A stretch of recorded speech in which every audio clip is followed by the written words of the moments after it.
This is part 3 of the review for the vector test. So we did this in class Friday 9-9, and this worksheet showed you how to add vectors. We were given certain vector quantities.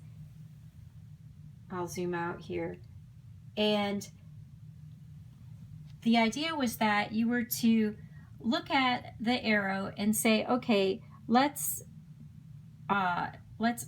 consider the rise and the run. So the run would be the x quantity and the rise would be the y quantity. So in this case, for letter A vector, we have a rise of 7 and a run of 4. So we could call that 4 comma 7 close parentheses. And for B, if we were to consider it Cartesian coordinates, we would say, okay, this is a -1 and being the y or the rise, and the 10 is the -10 is the run because it's going in the negative x direction and the negative y direction.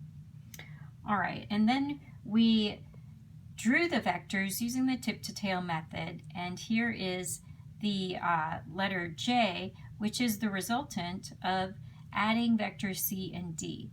And so we can say that the resultant J has a position or direction of +2 meters and +1 meters. We could also consider the degrees, which are written there as 35 degrees, which I will cover next. So please refer to this worksheet, which I will return to you, and you can study it prior to the test.